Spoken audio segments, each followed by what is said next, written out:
And it was time for the Holy War. Who's going to win? Welcome to Wandering the Wild Mess with Heather Morgan. I am so happy that you're here. All right, y'all. So today I have to talk about something that I feel like is wildly timely and not really something I really talk about ever, but there was just such a reflection that recently came to me. Um, Weirdly, during the University of Utah BYU Holy War, which we would say back then, college football game. Who would have known? Who would have known that I would reflect so much on life and just things that we face over a college football game? But let me get into it with you. So obviously, the red versus blue game, University of Utah versus BYU, is not the only red and blue that has been playing any sort of game. Okay. And I know our parents say we're not supposed to talk about at the dinner table, what is it? Politics, money, and religion. And I've already talked about a religion a little, so I guess we're throwing in politics. And although I don't want to speak anything specific, I just want to talk about the idea that we have around us being right in life. And when we pick a side, we just genuinely think that we're right and we really don't want to hear anybody else's. And I think that that's like an interesting perspective because that in everything in life, relationships, marriages, friendships, there was so much I saw that I was like, my anxiety was on like level 1200 plus. And I realized everyone just has these really strong opinions, but and I don't know the whole story of how they came to those conclusions, but it's kind of like an interesting psychological thought. And I realized that in a marriage like I was in, when two people have completely different perspectives, that's why it's just so hard if they're not open-minded at all to allowing the other person to have their own opinion or thought. And the story I'll tell is one of me cheering for the University of Utah in a bar in Tennessee. Now, let me tell you, living in Tennessee, most people, I have had so many people, I guess, tell me they've never even met anyone from Utah. So the likelihood that people really care about the University of Utah versus BYU game out here is like zero. So after the Tennessee game was over, we had the late game. I'm the only one that cared to watch it. I'm at this bar and I'm cheering on the university, my Utes, alma mater, University of Utah. Like, this is one of those games, like, this is the closest Utah has to, like, any kind of college football, really, rivalry. I mean, I've been to SEC games. It's totally different. Like, we have nothing on that in Utah. I'm sorry. We just don't. It's just not the same. But this game would have been one I wish I could have been back home for. And this is like when you were a kid, it's like you wore like the colors to school before their game weekend. Like, okay, I'm wearing my Utes, I'm wearing BYU. Like, that was a whole thing. Like, it's a huge thing. So, anyways, this game's on. I'm finally feeling like, okay, a little bit of excitement at home for my own college football team to play this big rivalry. And even though our record's awful, we're not looking good this season, I'm like, if we win any game, this is the one. We're playing at home, like we want to beat BYU, whatever. So I'm really cheering on my team. I'm really passionate, right?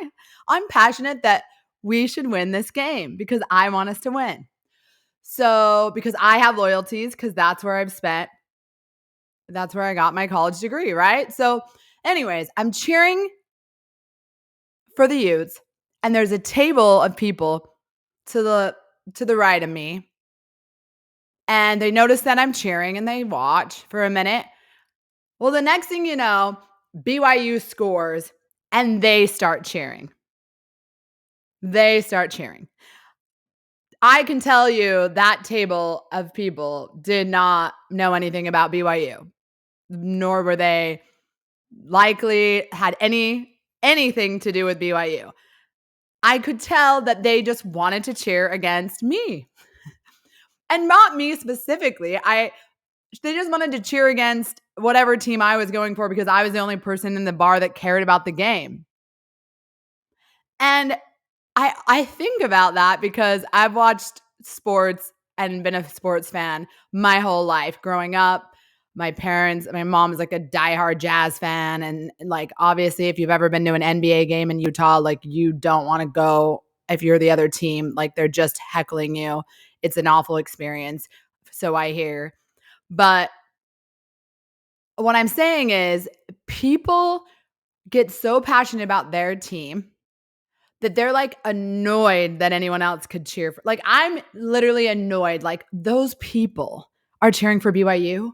Like, do they even know BYU? I even, in my tequila moment, even asked them, "Hey, do you guys even know where BYU is?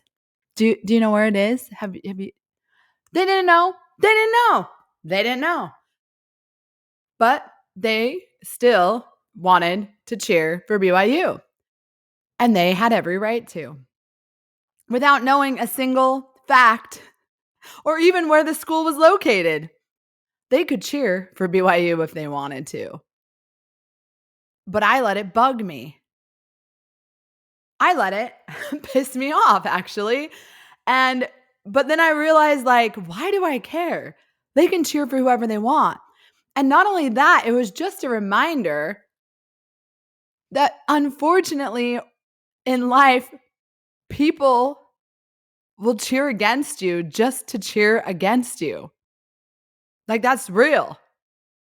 Like, they didn't know me. I never even spoken to any of them. They just, whether it was to like, just for the fun of it, like, there's no reason, no rhyme, just wanted to cheer against me.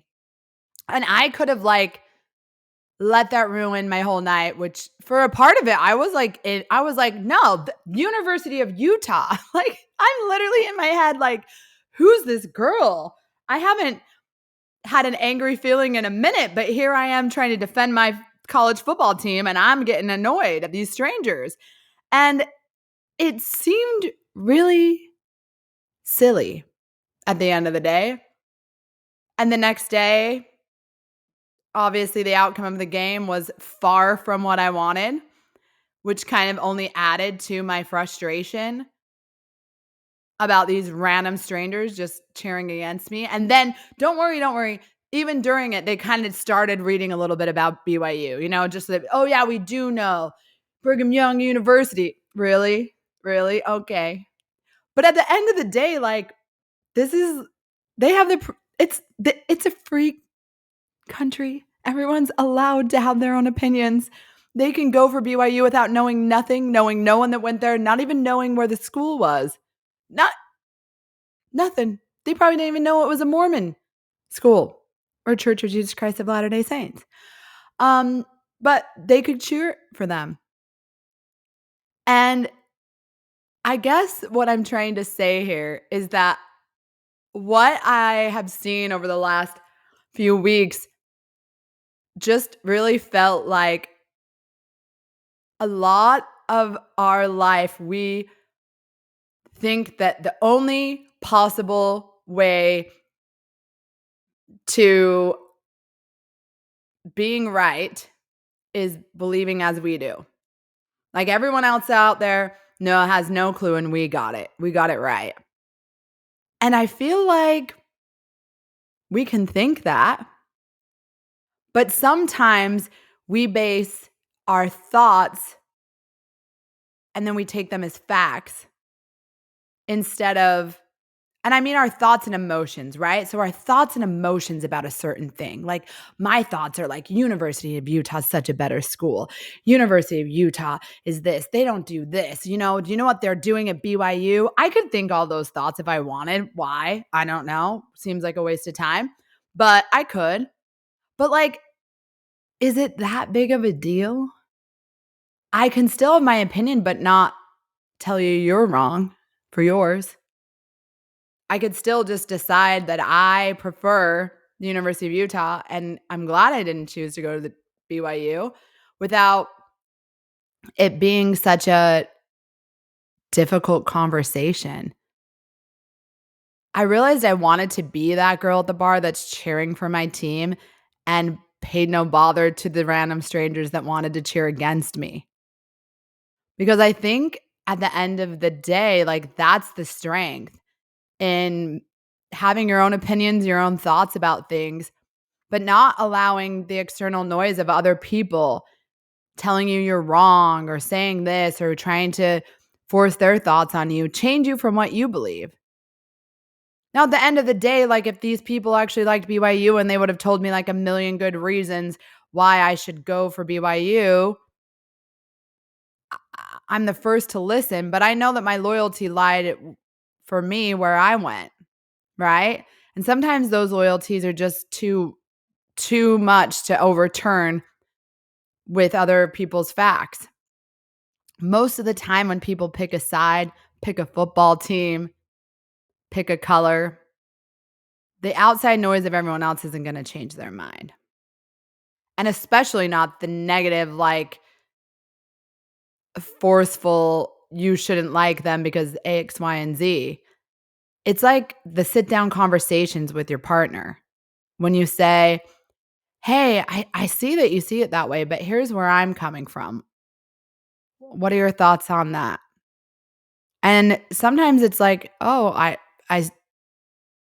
I still don't see it that way, but I respect your opinion. I don't know if that seems too grown up for most people anymore.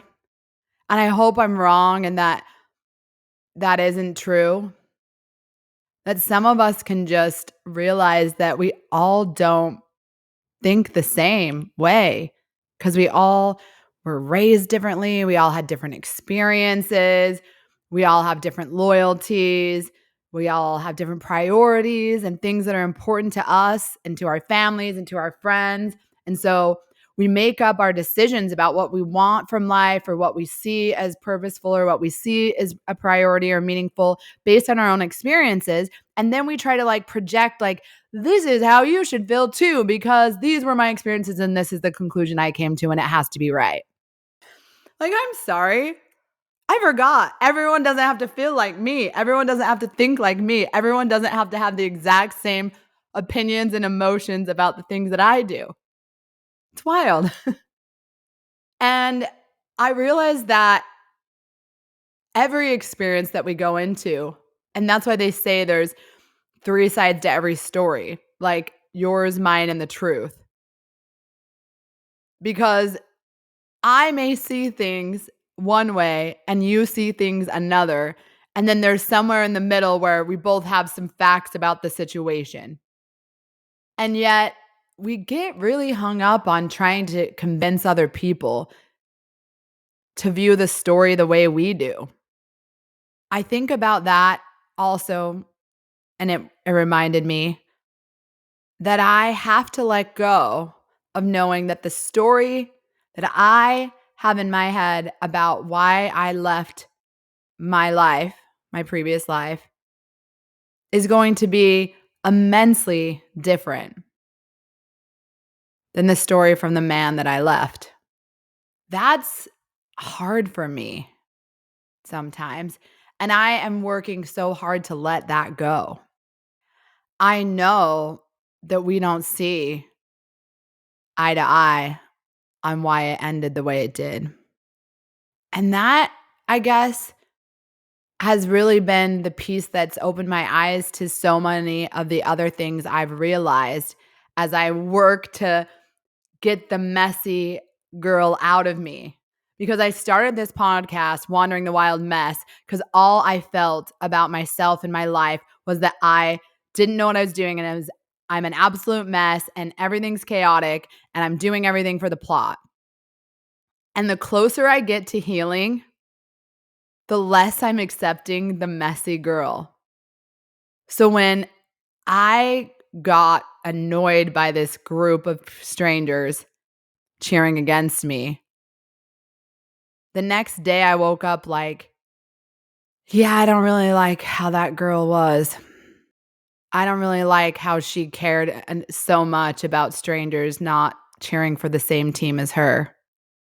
And I think when you start to wake up to life, realizing that everyone is not going to view things like you do, that people are going to cheer against you for no reason, that not everyone on this planet will love you for who you are or support you. It's just not how it works. As someone that's like a people pleaser and wants to be liked by people, I realize like I can't be liked by everyone because that's just not how life works. And that sucks. Like, because I'm like, come on, what? I don't like that. I mean, even saying it out loud, I'm like, gosh, gee, really? And I see all these people show up and they're like, I don't care. I love myself and I don't care. And I'm like, gosh, how cool is that? But like, it's kind of rude. It kind of sounds rude. Like you don't care about people. But then I'm like, it's not that you don't care about people. It's that you can't control how other people feel. You can't control what things what things matter to other people, right? Like if they matter to them, they don't matter to you. There's just differences. Maybe me being messy is more likable because being messy means I don't have it figured out, which I don't still, even though I'm trying to clean up messes. But being messy just feels a little bit easier for people to like laugh with and relate with and that. But I feel like at the end of the day, we all want to not feel like what kind of idiot was I last night the next day. I feel like there's not one person that's like, I'm so glad I felt like an idiot last night and looks at their phone in the morning and they're like, what? I feel like the mornings that you don't have to do that, you're like, yes, feeling good. Literally, give me $1,000,000. I'm like the coolest thing that ever happened to this planet because I don't have to worry about what text I sent or what I did or who I called or what I said after a couple shots of tequila. It's just a vibe. I mean, all of us universally can agree that no one likes to feel like the next morning that they're like, does everyone hate me? What did I do? And I felt like I hadn't seen that messy AF me in a minute. Probably was only like a week because I went to the Vols game when they beat Kentucky and ended up at Waffle House at 2 a.m. So, like, probably may or may not have video FaceTime people at 2 a.m. unnecessarily. If you were one of them, I'm so sorry. But I'm not saying I'm clean yet. I'm just cleaning up. I'm cleaning up. And that was a big self-reflection for me. So with everything going on in the world, if you're feeling like I get that if you just don't want to hear something from people, set your boundaries, right? Like if you don't like how it makes you feel, by all means, you don't have to be friends with everybody. But like sometimes people that make you feel good in their life, people that you want to be around, if you have a difference in opinion about something, I don't think it has to be the end all be all unless you want it to be. If you can really see that people make their decisions based on their own experiences, emotions, thoughts, feelings, and those are all not going to be the same as yours. They're just not. People live different lives. Newsflash, it's weird. I know. It's weird. And I think it's great to just be able to have people in your life you can have that dialogue with. I have friends who have strong opinions on both sides of the, should I say the word, political party realm. Very strong opinions. And I keep mine to myself, not because I don't want to care about things, but because my priorities and focus is different. I don't even know, can I say that? I mean, but it's true. I guess I can just say my truth. And that's what we're all learning. In order to meet the right people that need to be in your life, to have the best experience in life where we're not like fighting strangers on the internet or like throwing the stuffing because that's the best part of Thanksgiving at the dinner table. Like maybe we should just be like, yeah, Jimmy has his opinion and so does Aunt Grace, and we're good. And I don't know. I can tell you that next time, if this happens again, I probably should just have ordered a round of shots for the BYU fans. And if they took it, then I know they probably didn't go to BYU. They probably didn't ever go to BYU. And I wouldn't even had to ask because they remember Mormons don't drink. So I should just buy them a round of shots and then see. And then if they are, then I get the shots back. It's like a win-win, you know? So anyways, that was my story of the Utes. I just wanted to bring this a little bit light to all of the heaviness that a lot of people were feeling on one side and the joy on the other. Like, we won. I mean, not the Utes. I mean, would I want to see someone driving around like, woo, BYU won? Thank goodness I wasn't in Salt Lake. Well, I would have had to been in Provo. I don't want to talk about the game with someone. We should have won, but we didn't. But that's just my opinion. And the weird thing is, like, an opinion can not really be wrong or right because it's just an opinion. It's not like a fact. It's not like a scientific, like, here's the results. So as you're navigating all the things, whether you're cheering because your team won or you're over it because your team lost, life is going to be full of times where things will work out and things will work out differently than you had hoped. But they'll always work out in your own life. They will. So I have to give one more little because I love this because this, like I said, this showed me how messy I was by me getting that annoyed. I mean, I'm sure the tequila didn't help, but come on, Heather, you can only blame tequila for so many instances in your life. At some point, you just need to get it together. So I read this today, my favorite book.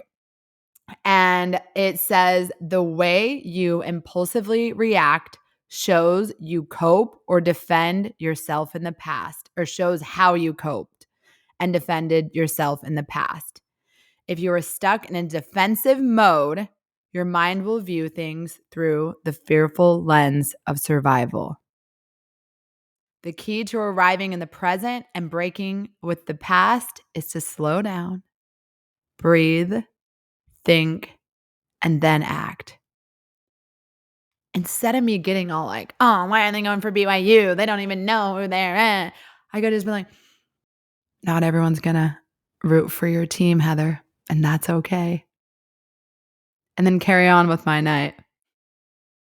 Cheering for my Utes, win or lose. That would have been like the healed Heather. But the messy one's still sticking around and she's like, okay, I'm going to like make a scene. But never again. Don't quote me, but kind of quote me. Kind of like hold my feet to the fire. I mean, I don't know who you are, but yeah. So in life, just know we're going to make messes. We're going to try to clean them up. We're going to figure it all out. But just give people some grace. I mean, I'm sure they had some reason to cheer against me. And that's going to happen throughout my life. That was the hard pill to swallow. That was really the takeaway.